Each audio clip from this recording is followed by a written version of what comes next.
L'avortement est une décision difficile, souvent entourée de débats moraux, éthiques et légaux.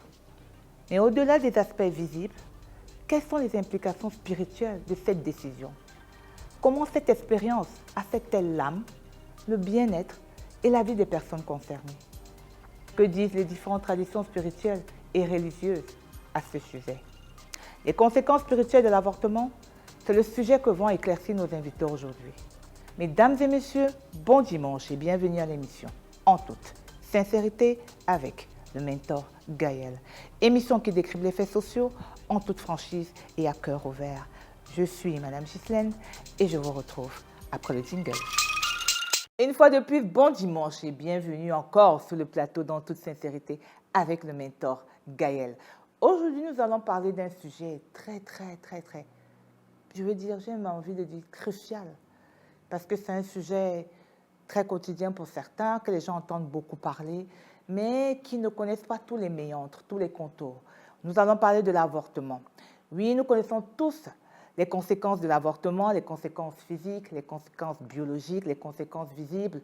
On parle des instruments utilisés lors de l'avortement, que ce soit le curettage ou bien un avortement avec anesthésie, peuvent causer un dysfonctionnement, je ne veux pas dire un dysfonctionnement, je dirais même un trouble avec la muqueuse, peut endommager, c'est le bon mot, la muqueuse, le col de l'utérus ou bien l'utérus lui-même. Et dans certains cas, peut entraîner la stérilité. Mais beaucoup ne nous parlent pas des conséquences invisibles, les conséquences spirituelles de l'avortement.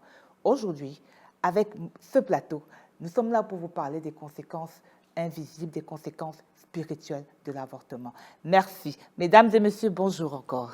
Bonjour. Vous allez bien? Très bien, merci. Excellent. On est là pour voir le côté, comme j'ai dit tout à l'heure, invisible. On va utiliser pour cela la spiritualité qui sera représentée par le prophète Akamba. Thank you. Et par l'imam Muhammadou Oumarou. Merci. Et le côté psychologique par le mentor Gaël, qui est notre consultant permanent et qu'on ne présente plus.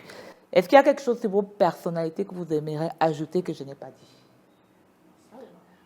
Je crois que tout est dit. Tout est dit. Imam, prédicateur, enseignant. Donc, imam, prédicateur, enseignant. Donc, c'est ça. On va procéder au rituel. Vous connaissez tous le rituel. Je sais que l'imam ne va pas lever la main, mais vous, les autres, on va lever la main. On va faire ce rituel qu'on a l'habitude de faire sur ce plateau. On va tous lever la main droite. Donc, vous levez la main droite et vous répétez après moi. Je promets d'être sincère. Je promets d'être sincère. Et de dire réellement ce que je pense. Et de dire réellement ce que je pense. Sans faux fuyant. Sans faux fuyant. Sur le sujet. Sur le sujet. Merci beaucoup. Applaudissez pour vous-même. Donc, on va retenir ici que vous avez promis de ne pas mentir, d'être sincère et de dire la vérité parce qu'on est ici pour éduquer les gens qui nous regardent. L'avortement est un problème vraiment dans ce monde. En ce monde, l'avortement qui est devenu déjà quelque chose de normal, quelque chose d'institutionnel. C'est ça, hein, on dit bien ça, hein, d'institutionnel. Parce que beaucoup de nations reconnaissent l'avortement. Donc maintenant, moi, je vais vous poser une question à savoir. Quelle est la position de Dieu ou Allah sur la question de l'avortement? Je commence par vous. Quelle est la position de Dieu sur l'avortement? Ok, bien. La position de Dieu sur l'avortement est claire. C'est que Dieu est catégoriquement contre l'avortement. Parce que déjà, il faudrait que je profite pour définir d'abord ce qu'est l'avortement, pour qu'on comprenne pourquoi Dieu est catégoriquement contre l'avortement. Parce que l'avortement est une interruption de grossesse de manière criminelle, à deux sens. Premier sens, c'est qu'un humain décide délibérément que le corps que Dieu donne est en train de former dans le ventre d'une maman. Pour une personne, pour une âme bienveillante, ou pour une âme en tout cas, comme vous voulez, n'est-ce pas, un être humain décide de détruire ce corps dans le ventre de sa mère, que ce soit embryonnaire ou bien à l'état fœtal. Un être humain décide sur lui, n'est-ce pas, de détruire ce corps. Alors là, on parle d'un meurtre. C'est ce qu'on appelle un homicide. Il y a une scène de crime. Et je crois qu'au cours de l'émission, nous allons développer sur la scène de crime. Bien, maintenant, Dieu donc est contre toute forme de meurtre.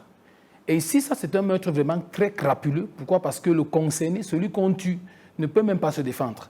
Donc, par conséquent, Dieu, sur la question, est péremptoire. L'avortement est interdit. Maintenant, je tiens à préciser et à faire, n'est-ce pas, une clarté sur un point ici. c'est que l'avortement n'est pas la fausse couche. C'est-à-dire que Dieu, il y a une différence, parce que si on va dire que non, Dieu contre l'avortement, on prend des fausses couches pour l'avortement, non, non, non.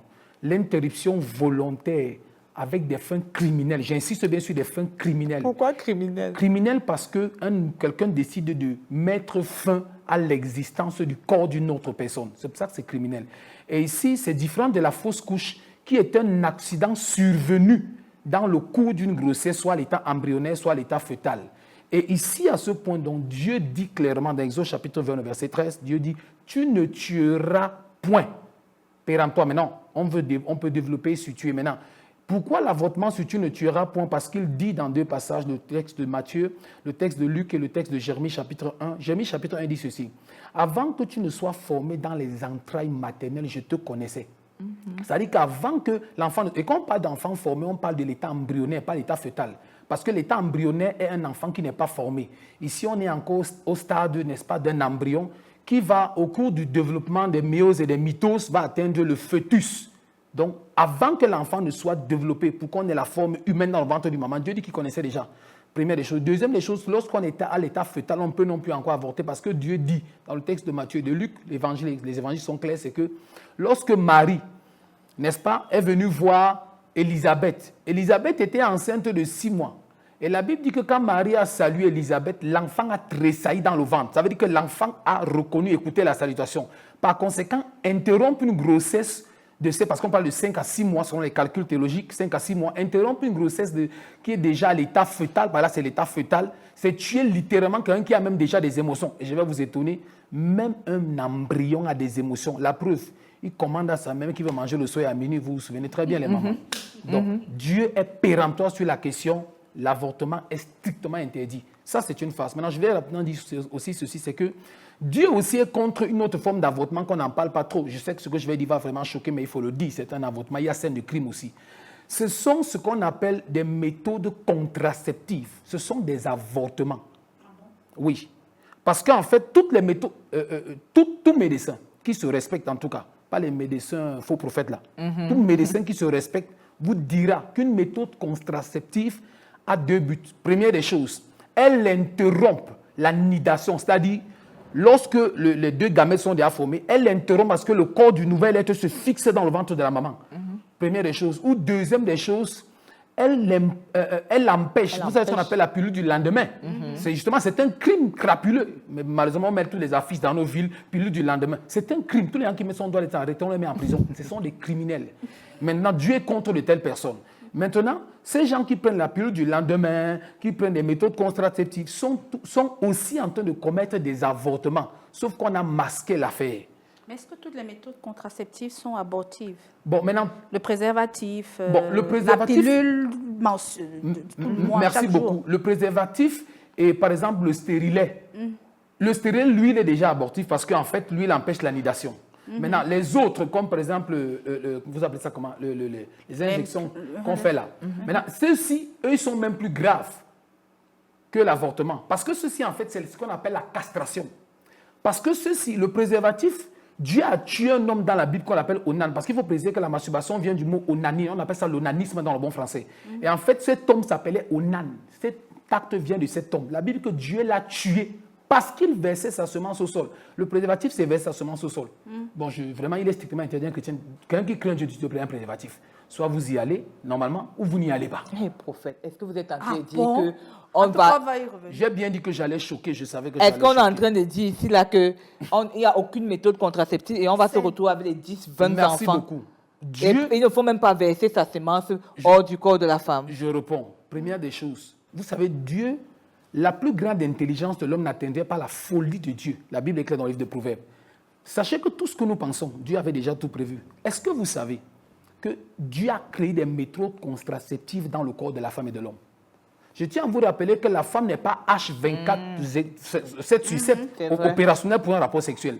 Deuxième des choses, savez-vous qu'il y a des aliments que lorsque vous mangez, ils vous prédisposent à ne pas faire d'enfants, vous savez ça? Non. Et savez-vous qu'il y a des aliments qui vous prédisposent à ne pas avoir de nidation? Je prends un exemple très simple. Toutes les prostituées vous diront, allez, vous voyez les gars qui vendent les papayes en route là, allez leur demander où est-ce qu'ils jettent les pépins de papaye. Vous serez choqués. Ce sont les pousseux qui achètent ça. Vous savez pourquoi? Ils prennent comme Parce que produit. tous les pépins de papa écrasés, quand on boit ça, on ne conçoit pas. Ah bon? Ça rend complètement stérile. Eh ben, allez demander aux vendeurs de papa, ils vont vous dire que vous ne verrez jamais les pépins de papa jetés. Ils gardent ces pots de vente. Donc, je peux vous citer autant d'aliments. Par exemple, vous avez par exemple des aliments comme les arachides. La sauce d'arachide. Je n'ai pas les arachides crus, mais la sauce d'arachide. Quand vous mangez excessivement de sauce d'arachide, votre libido baisse, number one. Deuxième des choses, quand la libido baisse, votre taux de sécrétion, n'est-ce pas, de spermatozoïdes ou bien d'ovules en fonction de que ce soit l'homme ou la femme, diminue, décroît. C'est pourquoi, dans nos peuples africains et dans la Bible, vous avez remarqué qu'on ne mange pas n'importe comment. Parce qu'il y a des aliments que quand vous mangez à certains moments, quand c'est la période où l'homme doit aller avec la femme pour la reproduction, si vous mangez ces aliments, il n'y aura pas de reproduction. Maintenant, autre chose pour finir avec le point, c'est qu'en fait, il faudrait tenir compte d'une chose. C'est que si on ne parvient pas à se contenir, quand on a un goût, c'est-à-dire quand on a un appétit sexuel, eh bien, on ne fera jamais. Ça suppose que si on doit se retenir uniquement, entre guillemets, se retenir, en versant la semence au sol, ça veut dire qu'on n'a aucune maîtrise de soi. Il faudrait qu'on atteigne le niveau là où je ne dois pas faire de rapport sexuel, eh bien, don't do. C'est aussi simple que ça. Je m'abstiens. Que de prendre la semence, je verse. Je tiens à vous rappeler que c'est l'énergie de 45 km de marche à pied que vous venez de verser complètement au sol. En une seule sécrétion, n'est-ce pas, sexuelle. En une seule sécrétion. You don't Merci, destroy your prophète. body like that. Je pense qu'on a beaucoup appris. Imam, qu'est-ce que Allah pense de l'avortement? Bismillahirrahmanirrahim. Alhamdulillahi Rabbil Alamin. Assalatu wassalam ala Rasulillah wa ba'd. Louange à Allah, Seigneur des mondes. Prière et salutations d'Allah sur le noble prophète Mohammed, à lui les eaux et la paix, ainsi que sur sa famille, ses compagnons, sans oublier ceux qui les suivent dans le bel agir, et ce jusqu'au jour où l'on sera ressuscité. Et je vous remercie ensuite pour m'avoir invité pour donner la position de l'islam face à ce sujet crucial qui est ô combien important ou importante pour cette communauté que nous sommes. Très bien. La position de l'islam face à l'avortement, pour dire en d'autres termes quel est, n'est-ce pas, ce qu'Allah Azza wa Jal a établi comme, je vais dire,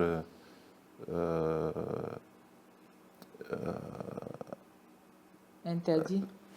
non, je veux parler de la sentence de l'avortement en islam. C'est le terme que je cherchais, la sentence. Clairement, dans le Coran, Allah, il interdit l'avortement. Il dit dans le Coran, son chapitre 6, verset 151, il dit « Wala taqtulu awladakum min imlaq » Ne tuez pas vos enfants par crainte de pauvreté.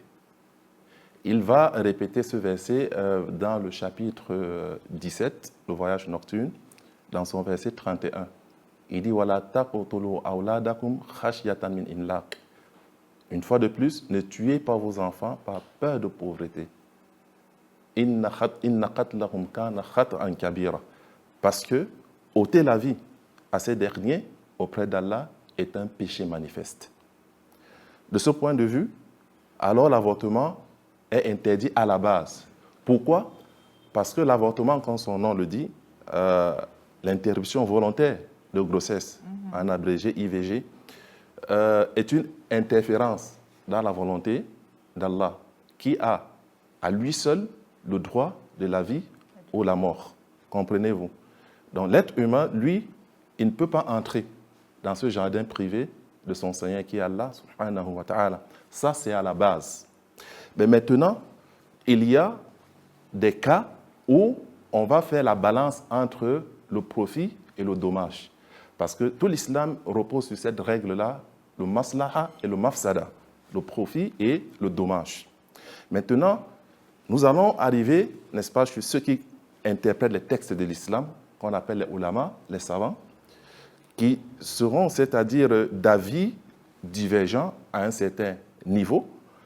Je veux commencer par le point convergent. Ils sont tous unanimes pour reconnaître que l'avortement est strictement interdit lorsque la grossesse a atteint 120 jours, soit 4 mois.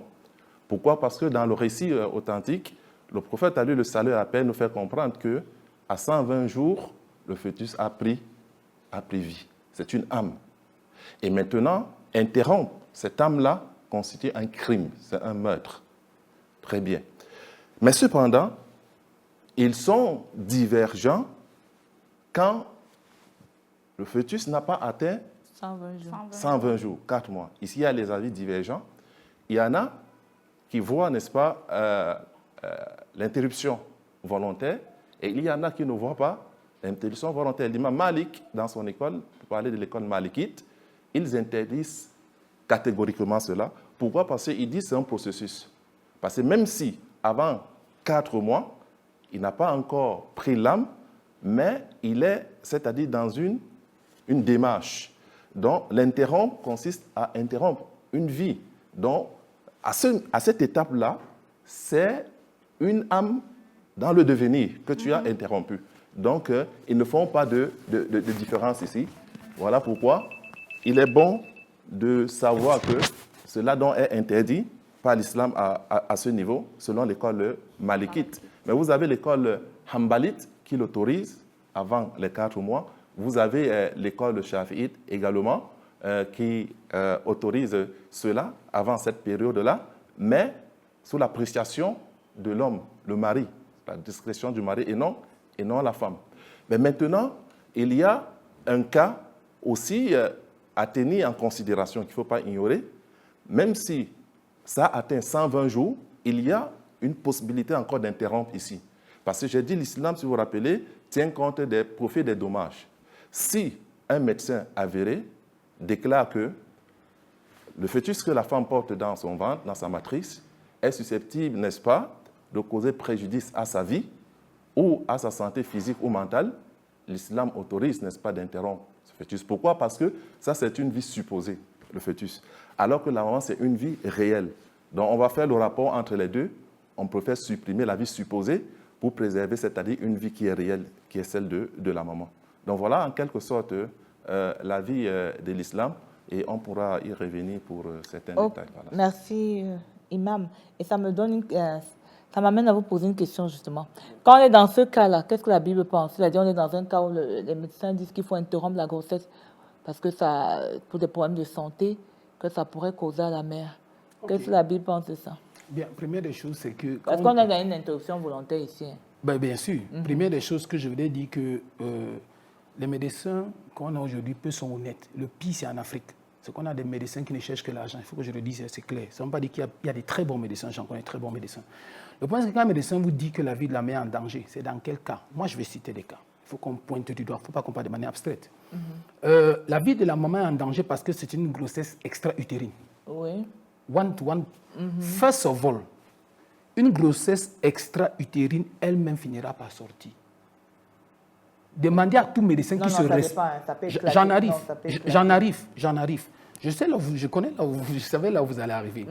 Elle finira par sortir ou alors elle provoquera à un moment une obligation parce que la femme d'évacuation. Je tiens à vous rappeler que cet organisme de femme que vous avez, c'est une machine, la machine la plus perfectionnée qui existait sur la Terre. Elle a une matrice de reproduction qui n'existe nulle part.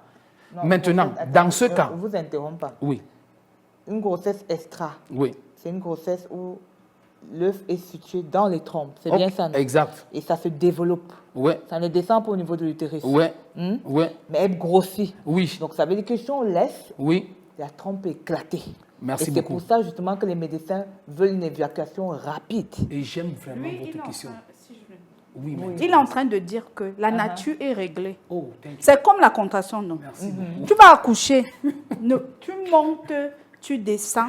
Merci beaucoup. Quand le travail est enclenché, il y aura une douleur là, tu vas pousser. Merci. Parce qu'il y a les mamans, même si tu ne pars pas à l'hôpital, la force, les mamans accouchaient seules avant. Non, ça c'est vrai, mais est-ce que c'est sûr?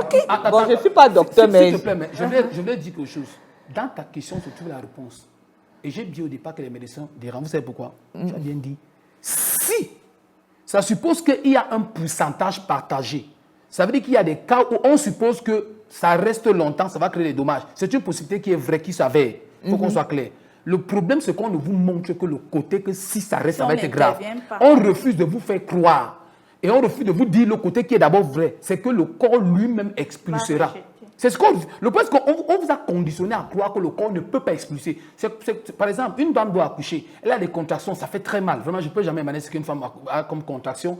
Mais au lieu qu'on dise à la femme que non, ça va passer comme nos mamans faisaient à l'époque, elle a si bien dit. Qu'est-ce qu'on dit? On va t'injecter, ça va sortir seul. Really? On va t'injecter, l'enfant va sortir seul. On injecte, elle ne sent pas de douleur et ça sort. Ce qu'on oublie, merci, ce qu'on oublie, c'est que l'organisme qu'on a, personne n'a aidé votre organisme à faire sortir un enfant. Personne. Il est automatiquement programmé pour l'expulser. Le problème, c'est qu'on ne veut pas que les gens aient des douleurs qu'ils doivent naturellement avoir et qui vont passer un moment. Maintenant, je vais finir avec cet exemple. Moi, je connais une dame qui a eu une grossesse pareille. Elle avait le stérilet. Elle a conçu avec un stérilet. L'enfant était difforme. Je peux appeler la dame. Elle est venue et on en a parlé. Elle m'a dit qu'est-ce qu'on fait. Parce que l'enfant est difforme et vraiment, c'est carrément quelque chose de terrible. Je lui ai dit, si je te demande d'aller avorter, je suis contre Dieu. Je ne vais jamais faire ça. Il n'y a pas de possibilité pour ça. Si Dieu t'a donné ce corps, on ne parle pas de... On parle de Dieu. On ne parle pas d'un être humain. Donc, Dieu qui t'a donné ce corps sera capable de faire que ton corps expulse. Je vous dis, les 48 heures qui suivaient, son organisme a expulsé. Elle est allée à l'hôpital et on a constaté que le corps avait complètement scanner, radio, expulsé. On ne parle pas des êtres humains, on parle de Dieu. Si c'est Dieu qui a créé votre corps, il sera capable, à moins qu'on parle d'un Dieu qui n'agit pas. Ok, je suis d'accord. Maintenant, je voulais avoir votre avis. Vous êtes scientifique, n'oubliez pas. D'accord. Est-ce que ce qu'il dit, je suis d'accord, mais est-ce que ce n'est pas risqué? Est-ce qu'on ne met pas des vies en danger? Moi, j'aime son intervention dans la mesure où il est en train de dire ceci. La médecine a aussi des enjeux économiques. Il faut quand même qu'on comprenne ça. Si on se met à dire aux gens que le corps est réglé, à expulser et à signaler par la douleur que ici je n'en peux plus, les gens vont rester à la maison et ça sera catastrophique. Vous en convenez avec moi qu'il y a un médecin qui vous a dit que, par exemple, la prise d'antibiotiques, après on peut prendre de l'alcool. Mais si on dit ça, les gens ne vont plus respecter le traitement. C'est ce qu'il veut dire. Donc, ce que j'ai envie de dire, c'est que ce n'est pas faux ce qu'il dit. La nature est réglée. Il y a une horloger assis sur la nature. Maintenant, il a donné la sagesse aux médecins. On ne va pas dire qu'ils n'ont rien à faire. Juste qu'ils occultent beaucoup de vérités. Ils occultent beaucoup de choses que nous, les patients, on peut faire à l'avance et avancer. Ça ne veut pas dire que la médecine n'existe pas. Ça ne veut pas dire qu'à un moment, il ne faut pas mettre la main. Il y a des cas, par exemple, où les cas de césarienne où le corps est fatigué. Tu es peut-être en contraction, mais on dit là, c'est fatigué, tu es en douleur. On met la main. Dieu ne va pas dire qu'il fallait laisser l'enfant peut mourir. Moi, j'ai eu ça. Il y a là où le corps est fatigué. On dit qu'il faut assister. La maman a besoin d'assistance. Là, on fait la césarienne. Mais il y a beaucoup de césariennes qu'on fait dans les hôpitaux aujourd'hui pour l'argent. Et la péridurale? La péridurale, comme il dit, c'est la facilité. Et on ne nous dit pas, c'est ça avec le contexte médical, on ne nous dit pas les effets secondaires. Les conséquences. Les conséquences des choses qu'on utilise pour prendre les raccourcis. Ils ne nous le diront jamais. La preuve avec ce sujet, nous verrons l'avortement. On ne parle pas vraiment des conséquences qu'ils connaissent. Je ne sais pas si j'ai essayé un peu. Oui, c'est bon. Ce que je comprends, c'est qu'il faut avoir une bonne sagesse pour savoir à quel moment mettre la main, c'est-à-dire par les médecins, et à quel moment laisser la nature agir. Mais le prophète reste catégorique que lui, c'est la nature doit agir. Si la nature n'agit pas, lui, il ne sait pas ce qu'il peut dire. Catégorique. Et je vous ai dit qu'il y a de l'alimentation. Non, j'ai compris. Ok, bon, maintenant j'ai un cas. J'ai un cas à vous exposer. Nous avons une femme qui a subi un viol. Elle tombe enceinte suite à ce viol. C'est un bandit sûrement. En plus, les violeurs ne sont pas en tout cas des gens de bonne moralité. Ah, c'est clair. Qu'est-ce qu'il faut faire? La femme est d'abord traumatisée de ce viol-là. Parce que c'est un traumatisme d'être violée. Et on dit cet enfant lui rappelle à chaque fois cette scène de viol. Est-ce que vous lui dites de garder l'enfant malgré tout? Dans le risque qu'on sait, on connaît bien les liens généalogiques, que ça peut être un futur bandit, un bon braqueur qui vient au monde là. Est-ce que vous êtes en train de lui dire garde l'enfant malgré tout? Je commence par l'imam. Merci. Avant de rebondir sur cette question, je voudrais revenir un peu en arrière pour dire que s'il faut attendre que le corps doit expulser, quelle sera la finalité? Quand le corps l'expulse, il sort vivant? Non, il est mort. Voilà. Maintenant, pourquoi laisser la maman courir le risque avec? Si Dieu nous a donné des sciences qui nous permettent, c'est-à-dire d'écourter cette douleur, cette situation difficile. Le résultat est le même, même s'il faut attendre que le corps l'expulse. Très bien. Et maintenant, j'aimerais aussi quand même savoir qu'il faut respecter la spécificité de chacun. Vous voyez un peu? C'est comme si nous entrons là dans le domaine des médecins et puis, vous voyez un peu. Donc, je vais dire, il faut laisser à chacun, c'est-à-dire son domaine. Comprenez-vous? Non, attendez, pardon. Là, l'imam est en train de me dire, d'abord, il faut qu'on soit clair. L'imam est en train de me dire que la médecine est totalement bonne. Ce n'est pas ce que je vous ai fait comprendre. Ok, si c'est parce que... Mais toutefois, vous m'avez quand même fait comprendre que... Non, ce qu'il dit, c'est qu'en respectant le domaine. Mais je suis contre parce que c'est des connaissances, c'est une culture. Voilà. C'est-à-dire, on lit tous. Non, l'imam Donc, a le droit de le dire, et attention. Non, il dit que comme vous n'êtes pas médecin, vous ne devez pas parler. Il a le droit de le dire. Avec des réserves, il parlait avec conviction, avec détermination. Oui, je parle avec conviction. Dans le domaine des médecins. Je parle avec conviction dans mon domaine. Il a une casquette, c'est-à-dire de médecin. On pourra arriver si vous voulez. Dans mon domaine, je tiens à rappeler que l'imam a une position qui est claire. L'avortement est possible, au moins à 70% chez eux. Il faut qu'on soit clair d'abord dessus. Je n'ai pas donné, c'est vous qui donnez le pourcentage. Non, j'ai dit pourquoi. J'ai un pourcentage. Il n'a pas donné quand même. Voici ce qu'il a dit. Il a dit, première des choses, à 120 jours, 4 mois, on ne peut avorter. Donc, en delà, laissons les interprétations des exégètes de l'islam. Non, vous n'allez pas entrer dans l'islam. Je n'entre pas. Je n'entre pas, je m'assume. Ce sont vos propos. Non, je n'entre pas. Je reprends juste vos propos, non. Le Coran est clair, vous l'avez dit. Vous dites qu'il faut laisser à côté l'interprétation des exégètes. Non, je n'ai pas dit ça. Je n'ai pas dit ça. Je dis ceci, j'arrive. De première vue, entre un exégète de l'islam et le prophète Mohammed, je préfère prendre les propos du prophète Mohammed qui dit clairement ceci. D'abord, à première vue, à partir de 120 jours, on peut avorter. On ne peut pas avorter. Ça veut dire que ce propos en français est clair. Il a dit ça. Maintenant, c'est vous qui avez cité le Coran, ce n'est pas moi. Parce que vous prononcez une parole, il faut la soutenir. Il vient de dire moi, dans le Coran... Parce qu'il a parlé des oulémas. Voilà. Les oulémas qui ont parlé de la chose. Voilà. Mohammed, lui, il a parlé pour cas de pauvreté, parce que je ne connais pas bien le Coran. Voilà. C'est ça? Non, je dis, n'est-ce pas, il faut qu'on revienne dans le contexte. Je dis, n'est-ce pas, que l'islam est catégorique à la base, que l'avortement est interdit. Pourquoi? Parce que c'est une interférence dans la volonté de Dieu. Celui, celle qui a le poids, le droit de déterminer la vie ou la mort d'un individu. Mais maintenant, il y a des cas où les savants ont émis des avis, avec l'interprétation des textes également. Parce que l'islam se repose sur le profit et le dommage, je l'ai dit. Dans le cas où cette grossesse-là savait être dangereuse pour la vie, la survie de la maman, alors ils sont unanimes. Les savants sont unanimes ici qu'il faut évacuer cette grossesse. Mais il faudrait que le médecin qui le déclare soit digne de confiance. Non, vous avez les 120 jours, c'est à quel niveau? Je veux que nous précisions. Les 120 jours, c'est à quel moment? Est-ce que vous n'avez pas des 120 jours? Oui. C'est dans le Coran que vous avez dit non? C'est dans le hadith. Dans les hadiths? C'est dans le hadith. Ok, maintenant, si les hadiths disent que à 120 jours, on peut interrompre. Les hadiths sont les propos du prophète. Non, je n'ai pas dit à 120 jours, on peut interrompre. Le hadith ne parle pas d'interruption. En fait, en dessous, pardon, merci. Okay, merci. Avant 120 jours. Avant 120 jours. Pardon, je m'en excuse. Les hadiths sont les propos, n'est-ce pas, repris du prophète par ses contemporains. Il faut qu'on soit clair, ce sont les hadiths. Maintenant, en deçà de 120 jours, il est probable. Maintenant, les exégètes du Coran disent divers et disent que ceux qui sont pour qu'on interrompt disent que Dieu a donné la science à l'être humain.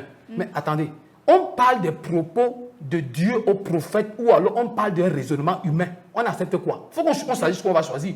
Parce que soit c'est Dieu qui a parlé au prophète et on s'arrête dessus, soit alors on parle sur les interprétations de n'importe qui et on dit n'importe quoi. Si la vie est sacrée, le prophète a dit, on ne doit pas l'interrompre. Peu importe les raisons, nous n'avons pas créé cette vie. Le Coran est clair, nous n'avons pas créé une vie, nous n'avons donc pas le droit de l'interrompre. Si on fait ça, veut dire qu'on est en train de jouer sur deux camps. On n'est pas clair dans notre position. Pas du tout. Pas du tout. Vous n'allez pas, vous n'allez pas imposer, c'est-à-dire. Mon imam, mais je connais des musulmans qui ont avorté en deçà de 120 jours. Et j'avais posé la question à la dame que, mais est-ce que c'est normal? Elle m'a dit non, l'enfant n'est pas encore une âme. Donc ça veut dire qu'elle se base sur un des versants d'un ouléma, je ne sais pas. Oui, Anafit, vous avez cité certains. Mais c'est quand même... C'est vous qui trouvez ça grave. Comment vous dites ça? Mais attendez. Vous tentez de dire qu'un embryon n'est pas un être humain. Moi, je vais parler du versant même scientifique. Merci beaucoup. C'est ce versant que j'attends. Attendez. Nous, on parle ici d'une vie qui est réelle et une vie qui est supposée. Toute vie Il faut est faire réelle. ce rapport. Non. Elle est pas Un réelle. embryon, c'est une vie supposée. Ah bon? Il y a les Mais morts. elle peut mourir. Il y a les morts. On est réel là, c'est des vies supposées Exil, maintenant, hein. même adultes. Qu'est-ce qui Attendez, prouve est-ce qu'il n'y a pas de morts nés? Mort veut dire qu'il est mort. Comme meurt, ça veut dire qu'on Ou vit bien d'abord. les nés morts? Ça veut dire qu'on vit. S'il pas de mort, ça veut dire qu'il y a la vie, non? C'est qui- Non, non. Vous dites Effectivement. mort né, ça veut dire qu'on vit Effectivement. avant de mourir. Effectivement. Donc ça veut dire Et que maintenant, ça Il y a mort la né. vie. Non, mort né veut dire qu'il est mort. Ça veut Alors. dire que s'il y a mort, ça veut dire qu'il y a Ça veut une dire qu'il vie. était une vie supposée? Non, pas supposé. y avait la mort. Bon, ça veut dire que c'est mort né Attendez, supposé. non. C'est mort né supposé, Attendez, quoi. une vie est Ah ben réelle non. quand le bébé est sorti du ventre de sa mère. Jamais. Non, attendez, Une attendez, vie est attendez, réelle. Une vie est réelle. S'il quand elle vous est- plaît, s'il Elle vous est plaît. supposée Attendez, jusqu'à ce qu'elle on recadre le débat. Ouais. On ne peut pas d'abord juger la religion de quelqu'un. Non, on ne le fait pas. Bon, ça veut dire que si eux ils disent que une vie est réelle, maintenant ce que moi je veux, parce que le prophète a dit quelque chose qui est pertinent, parlons, la référence de l'islam ici c'est le prophète prophète Mohammed. N'est-ce pas, Mohammed? La référence, c'est d'abord le Coran, ensuite le hadith. Donc, on peut- Alors, c'est le et prophète. le Coran, c'est la parole d'Allah. Le hadith, c'est la parole du prophète Mohammed, à lui le salut et la dans paix. les deux. Les deux, ce sont les sources d'argumentation de l'islam. Donc, on considère les deux. On considère les deux et aussi, il y a ce qu'on appelle le consensus des savants. Tout Et ça j'ai- aussi, on j'ai parlé, oui, c'est une source d'argumentation. Et j'ai parlé du consensus des savants ici. Qu'au-delà de 120, il n'est pas permis d'interrompre. Bon, moi, ce que je veux Sauf- savoir, attendez, Nima, pour qu'on ait un repère, Ouais. voyez un peu.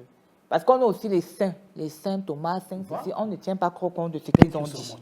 On se dit que qui est qui est royale, l'autorité, la voix royale, qui a droit de parler et que quand il parle, on considère que c'est Dieu qui a parlé. Là maintenant, je parle des sources de l'islam. Lorsqu'on parle des sources de l'islam, c'est où on fait référence. On a le Coran, c'est la première source de référence. Ça, c'est la parole d'Allah. Vous avez maintenant le hadith, la parole du prophète Muhammad, à lui le salut et la paix. Quand il est authentifié, comprenez-vous, c'est toute une science. Et vous avez le consensus des savants. Pourquoi? Parce que le Dans prophète les trois. Muhammad, il dit, n'est-ce pas, que sa communauté ne peut pas se regrouper sur l'erreur. C'est-à-dire que si les savants sont unanimes sur une question de l'islam, cette question-là, elle est fondée. Ok. Parce que cette religion est préservée. Elle ne peut pas se perdre. Les savants ne peuvent pas se perdre tous sur une question. Comprenez-vous? Donc, c'est Imam, trois Laissez-moi sources. parler, je parle de l'islam. Non, Imam, Je parle de l'islam. Non, parlons de l'islam. Oui, oui. Imam, je suis désolé, Je par- mais je voudrais, s'il vous plaît. Souffrez Non, d'être respectons. désolé, mais laissez-moi arriver au Non, bout de mon je idée. suis désolé, parce que Comprenez-vous? Non. Ce qu'il est en train de dire est Oui, très il grave. a raison. Je respecte Non, non, les attends, Vous n'avez pas non. la capacité. Prophète, vous n'avez pas prophète, il doit capacité de finir. dire que ce que je dis Si est j'ai grave. capacité, Vous n'avez pas le capacité. Coran me donne capacité. Vous Le n'avez pas- Coran est clair. Le livre des référents de l'islam, c'est la Bible. Vous ne pouvez J'ai pas lire le capacité. Coran. Si je vous donne le Si Coran en je- arabe, vous ne pouvez pas lire. Vous interprétez ce Vous-même, que vous vous ne lisez pouvez pas pas le Coran, lire. vous restez au Coran, attention. Qu'est-ce que vous en savez? Je vous mets au défi. Bon, attendez, prophète, attendez, on continue. Je vous mets au défi. Ah non, on Je continue. vous sors le Coran, vous Non, me non, lisez, non. ne serait-ce qu'un seul mot ici. Imam, Moi, j'ai pas Vous lisez des trucs interprétés, vous venez Imam. parler Vous de lisez l'islam. ce qui est interprété. ou vous Imam, récitez. s'il vous plaît, s'il vous plaît, s'il vous plaît. Maintenant, je vous donne la parole. Oh. S'il te plaît. Non, attendez. Bon, Imam finit son propos. On Très bien. chute, on chute. Maintenant, ce que je veux savoir, c'est que vous étiez bien en train de dire que Il a dit trois sources. trois sources. Il a dit le Merci, Coran, Mento. la ouléma, c'est la ouléma, Oui, la la- ouléma les- et les hadiths. scientifiques, c'est pas comme Les hadiths et les scientifiques, les la savants. communauté des savants. C'est ce que leur religion dit. On ne peut pas argumenter là-dessus. Non. Ce n'est pas un bon débat. On ne peut pas argumenter là-dessus. Bon, maintenant, je veux bien comprendre ce qu'il a dit. On a dit en 120 jours, avant 120 jours, on peut avorter. C'est bien ce qui a Il y a été une dit. possibilité. Ici, j'ai dit il y a divergence. C'est-à-dire il y a Oui et divergence non. d'opinion. Donc, il y a certains qui disent oui. Il y en a qui ne voient pas la possibilité d'interrompre cette grossesse-là, même à moins de 120 jours. Sauf s'il y a, n'est-ce pas, ce cas où il s'avère que Et ce dans la fœtus-là diversité- et met dans en la- péril la vie de la maman. Et dans la diversité, qu'est-ce qu'on prend? Qu'est-ce qu'on prend? Oui Ça ou veut dire non? quoi? Maintenant, Celui qui avorte n'a pas péché, celui qui avorte a péché. Non, ce n'est pas ce que je dis. Non, la Maintenant, diversité, il y a les cas d'espèce. Uh-huh. Là, maintenant, il y a les cas d'espèce. Ça veut dire quoi? La personne qui interrompt une grossesse Uh-huh. sans raison valable, alors que ça ne mettait pas en péril sa vie, ça, c'est un meurtre, c'est un crime. Ok. C'est condamnable. Ça, c'est interdit par les textes de l'islam. C'est ce que nous sommes en train de dire en d'autres termes. Mais maintenant, le cas où cette grossesse-là met en péril la vie de la maman, il y a, c'est-à-dire permission d'interrompre cette grossesse-là. Donc, c'est dans en Comprenez-vous? deçà des 120 jours là qu'il y a le péril. Parce Bon, que je comprends en pas. deçà, Parce en- que je peux ne pas avoir de péril, mais l'enfant n'a pas encore 120 jours, j'ai mes Effectivement. problèmes. Oui, oui. Même comme on a aussi dit que ce n'est pas pour cause de pauvreté, non. Bon, Peut-être pour cause que l'homme m'a abandonné, il m'a Est-ce que violé, je- comme est-ce elle était qu'on en peut train de avorter? dire là. On Effectivement. m'a avorté les braqueurs. Je fais comment? Est-ce que je peux avorter? Je peux avorter? Et c'est On même va- très on va bien, ça arriver- on va m'amène à ma arriver dans le- deuxième question, oui, parce oui, qu'il faut la que deuxième j'aille. question, Allons à la effectivement. deuxième. Quant au viol, ici, comme je vous ai dit, c'est une question de divergence.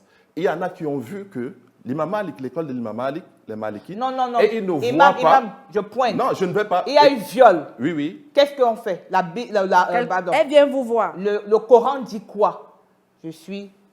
Me voici. L'islam n'est Une pas... pratiquante, je viens voir l'imam, on m'a Effectivement. violé. L'islam, c'est une religion qui est shamil. C'est-à-dire, c'est une religion qui est, c'est-à-dire, complète. L'islam tient compte, c'est-à-dire, des cas des individus. C'est-à-dire, un même cas, les sentences peuvent diverger en fonction de l'individu. Ok. Comprenez-vous? L'islam, ce n'est pas une religion caduque. Elle tient compte, c'est-à-dire, des réalités de chacun. Je sors un peu du contexte pour que vous compreniez ce que je dis. Un homme est venu et il a questionné Abdullah ibn Abbas, c'est un des compagnons du prophète. Il lui a demandé, est-ce que le meurtre est permis? Est-ce que j'ai un repenti si je commets le meurtre? Dieu peut me pardonner? Il a dit non à celui-ci. Il n'y a pas de pardon pour celui qui commet le meurtre. Il était avec ses étudiants. Et un jour, un autre monsieur est venu avec la même question. Est-ce que si je commets le meurtre, Dieu peut me pardonner? Allah peut-il me pardonner? Il a dit oui. Ici, il dit oui.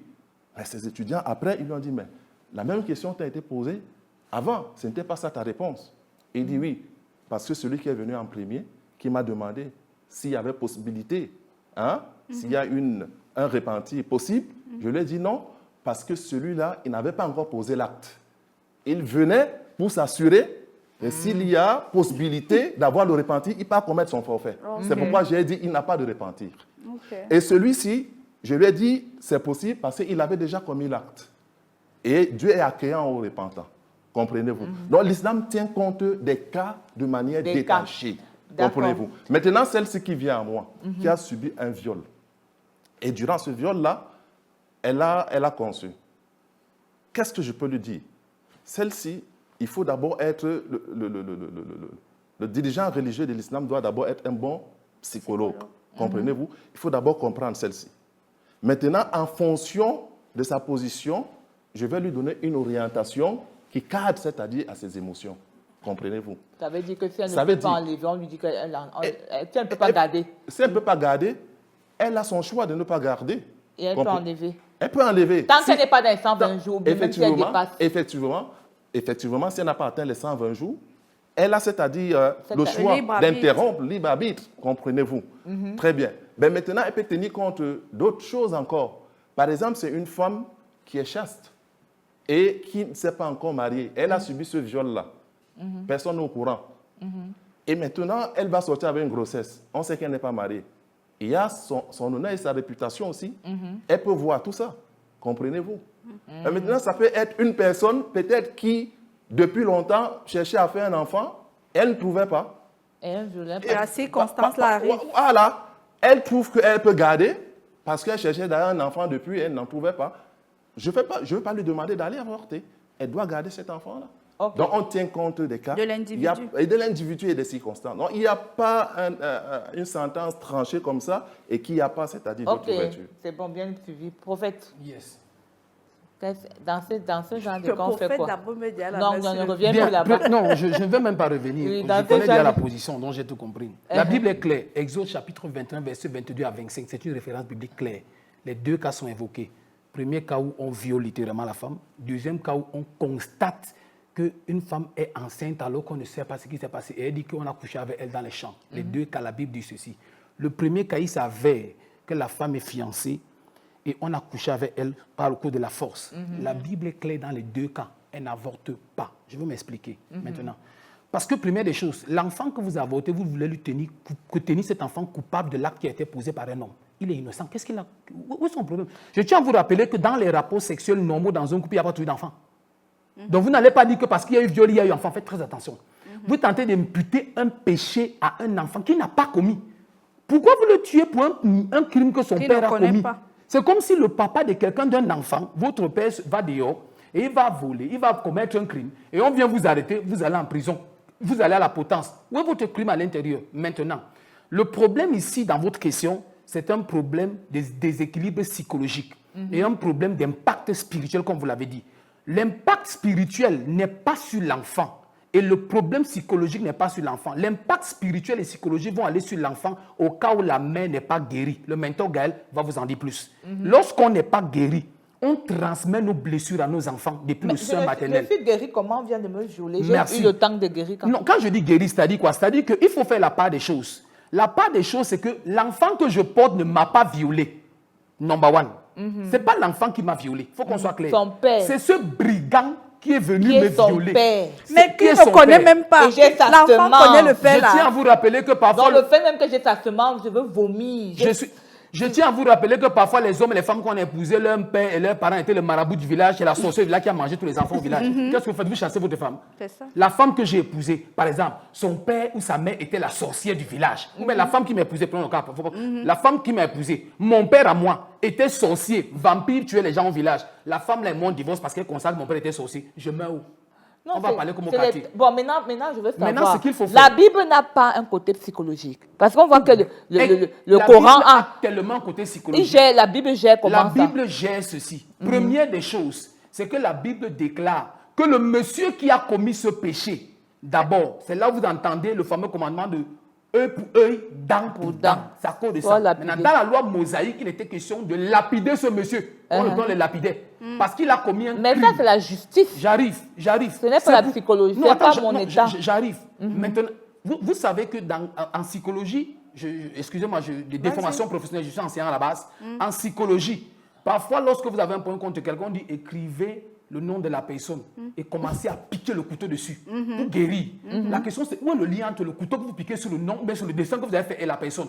Parce qu'on commence par exemple, quand on emprisonne quelqu'un, ça soulage, c'est un début de soulagement. Mais quand le monsieur se balade dans la nature, psychologiquement, vous êtes déséquilibré. La Bible a prévu ça. C'est pour ça que la Bible a dit ça. Vous savez, je veux dire que Dieu est le créateur de tout l'univers. Il n'est pas un Dieu anthropomorphe, je ne sais pas moi, un Dieu à nos goûts et à nos balances. Non, non, non, non. Maintenant, deuxième des choses, c'est que la femme ne doit pas avorter cet enfant. Pourquoi? Parce qu'elle serait en train de commettre un péché pour un péché. Tu ne rendras pas le mal pour le mal.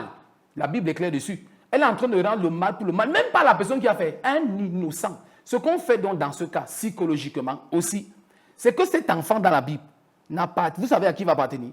Pas à sa mère, parce qu'on sait qu'elle sera... Elle est dérangée. Ok. Au père de la femme, de la fille qui est violée.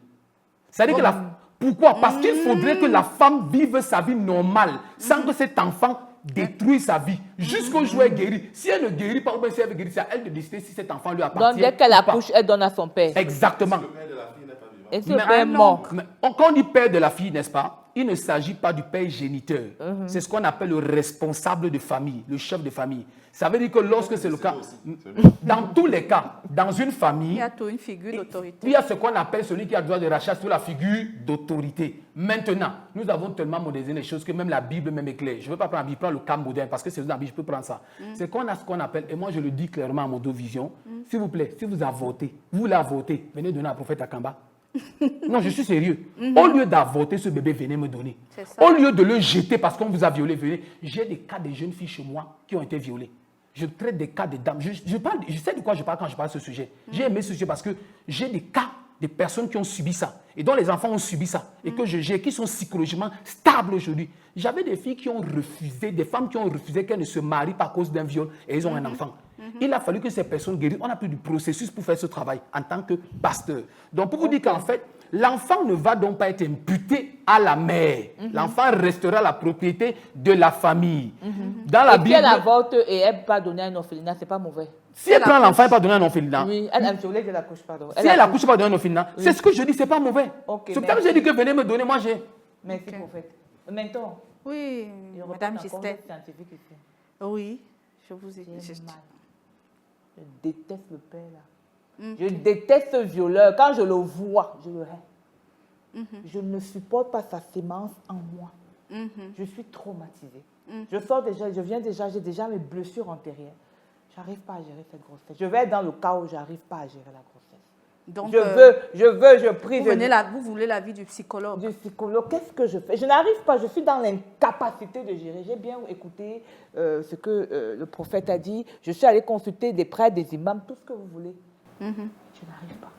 Qu'est-ce que je fais? déjà, c'est normal. La première chose que le psychologue va vous dire, c'est qu'il y a eu traumatisme. Il y a même ce qu'on appelle encore le post-traumatisme. Ça veut dire non seulement lors de l'acte, il y a traumatisme. Après, lorsqu'il y a conception, ou même s'il n'y a pas conception, il y a ce qu'on appelle le post-traumatisme. Ce que je veux dire, c'est qu'un traumatisme crée toujours des blessures. Il y a Lise Bourbeau qui a parlé des 5 blessures qu'on connaît. La blessure du rejet. Je parle maintenant de l'enfant que vous ne supportez pas là.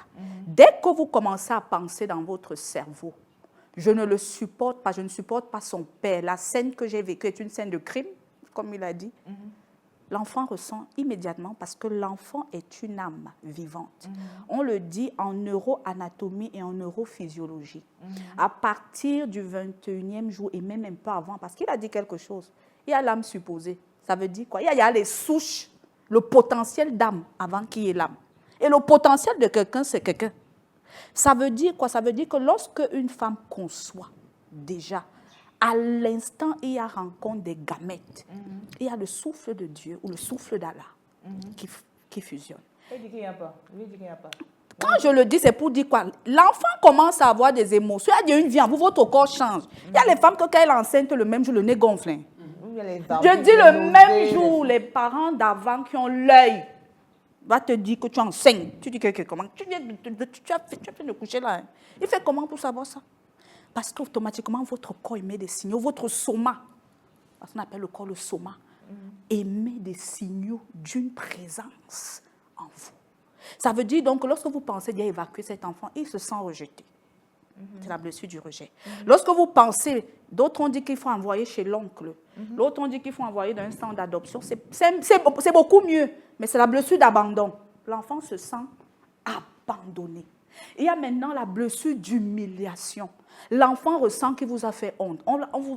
On l'a fait dans un contexte honteux.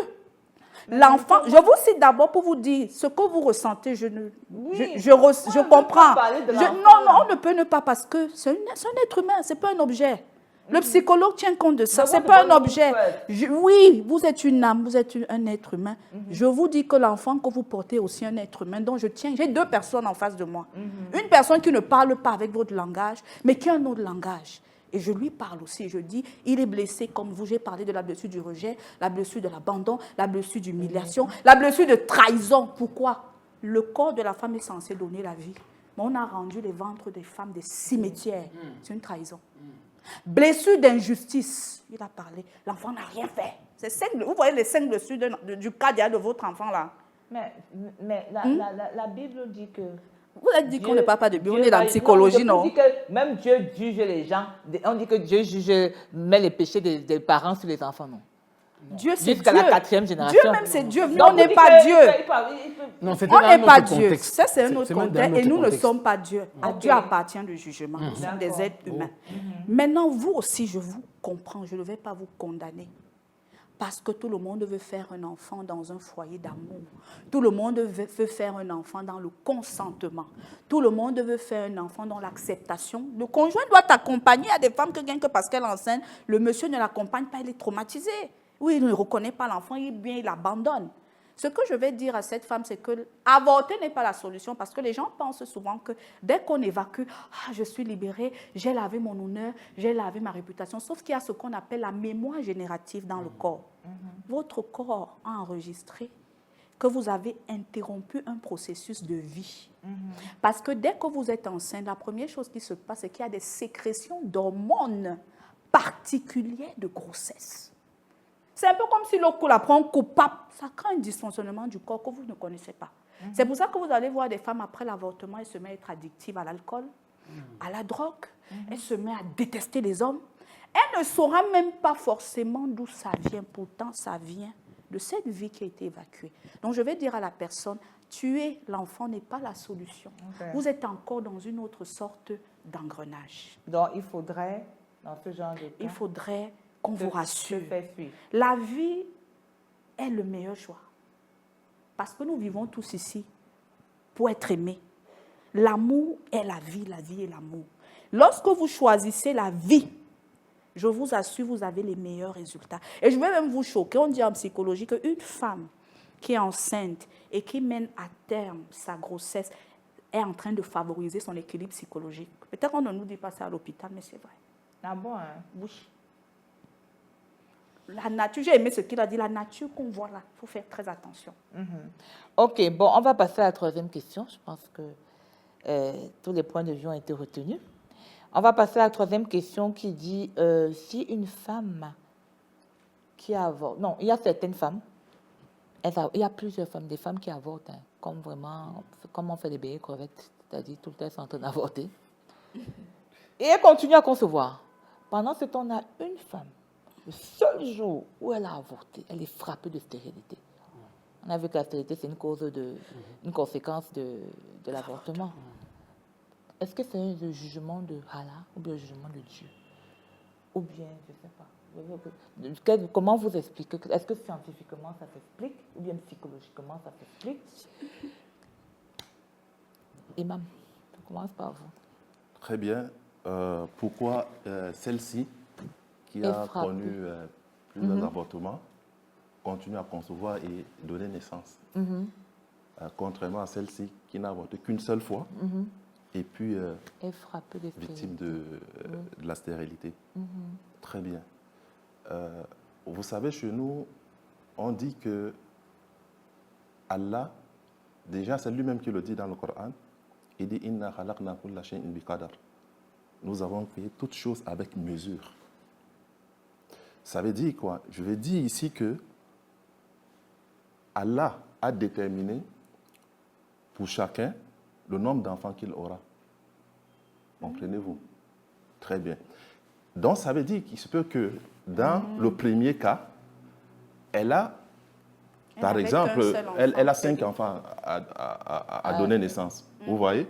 Et elle a évacué peut-être 2 ou 3 et elle a gardé 2. Elle est coupable, n'est-ce pas, de ce péché qu'elle a commis devant Allah, si elle ne se répand pas. Dans le cas où l'avortement est dans le sens de l'interdit, comme on l'a signifié. Et, contrairement à celle-ci, Allah avait prescrit pour elle un seul enfant, et elle a évacué cet enfant. Et après, elle n'a plus possibilité d'avoir cet enfant. Donc ça peut être dans la sagesse divine, et ça peut être aussi une punition pour celle-ci. Et l'autre, Allah, dans sa sagesse, parfois, il fait en sorte que pour un péché, parce que vous savez que le péché éloigne l'homme d'Allah. Vous vous rappelez que ce qui a déchu notre père Adam et ce que notre mère Hawa dans le paradis, c'est le fait qu'ils ont commis le péché. Comprenez-vous? Donc le péché, à la base, éloigne l'homme de Dieu. Et lorsque vous commettez un péché, Allah n'est pas satisfait de vous. Et à cause de cela, il peut décider, n'est-ce pas, de vous faire suivre ce péché-là par cette conséquence-là. Pour un tel, il fait ce qu'il veut. Chez nous, on ne le questionne pas sur le comment de sa démarche. Et il peut pardonner à l'autre qui a commis le même péché. Comprenez-vous? Ça entre dans la sagesse divine dont on ne peut pas, c'est-à-dire cerner la profondeur, mais lui seul connaît pourquoi il agit de cette manière-là. Donc, on ne peut pas déterminer de manière exacte, nous les humains, que voilà, c'est parce que c'est ceci, c'est cela, que c'est comme ça. Et la science revient à Allah. Merci beaucoup, Imam. Ça rentre un peu parce que la science rejoint Dieu toujours. Hein. Sur le plan scientifique aussi, ça s'explique. Il y a des corps traumatisés à vie. Je prends un exemple, il y a des enfants, la circoncision. Moi, j'avais mes filles, je suis allée faire la circoncision, enlever le prépuce là. Il y a un qui supportait la douleur. Il y a un autre que j'étais étonnée que pourquoi tu... Il avait dit que c'était comme si c'était le deuil. Je lui dis, mais pourquoi deux manières de supporter la douleur différentes? Parce que, comme on a dit, les organismes sont différents. Il y a des corps qui ne se remettent pas d'une évacuation de grossesse. Quand vous interrompez ça, c'est comme une fleur qui fane et tombe, un arbre qui tombe.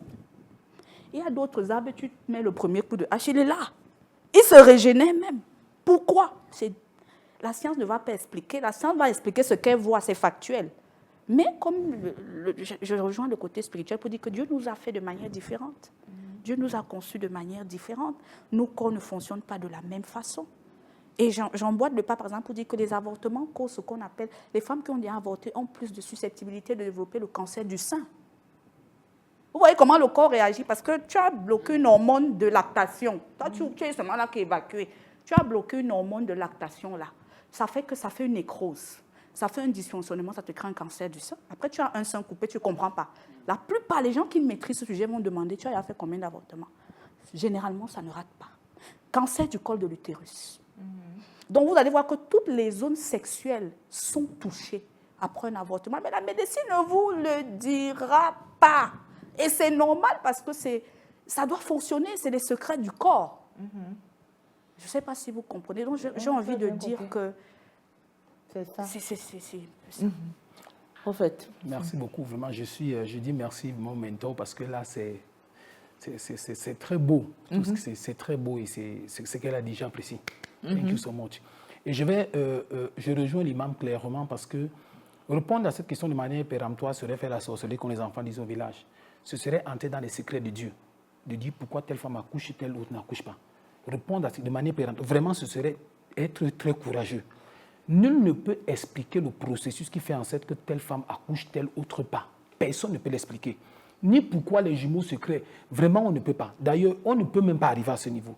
Mais comme l'imam l'a dit, la Bible est claire aussi dessus. C'est qu'en fait, Dieu, dans sa souveraineté, il y a des gens à qui Dieu a décidé que tu n'auras qu'un seul. Peu importe ce qui se passe. Maintenant, tu as avorté le un seul. Tu n'es forcément pas frappé, parce qu'il a dit en première vie.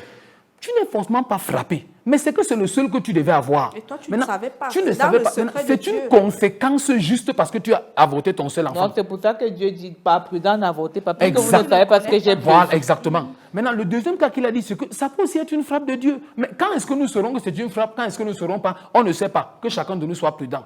Parce qu'en fait, il y a des cas où on peut se dire que c'est une frappe de Dieu. Maintenant, il y a des cas, comme il a dit encore, j'ai aimé ça, c'est que les troisième cas, c'est des personnes qui, à cause, n'est-ce pas, du fait que ces personnes ont avorté, maintenant, il y a, comment il a dit ça? C'est-à-dire qu'il y a des événements qui se créent, le corps spirituellement, qui enlèvent la personne dans les prédispositions d'avoir un autre enfant. Dieu aussi est souverain encore dans ça. Et le mentor Gaël l'a dit, encore plus. C'est qu'il y a des femmes qui peuvent ne pas accoucher. Et elle peut accoucher à 60 ans, j'en ai vu. Alors qu'elle a avorté à 10 ans. Parce que depuis ce temps, le corps ne s'est jamais remis.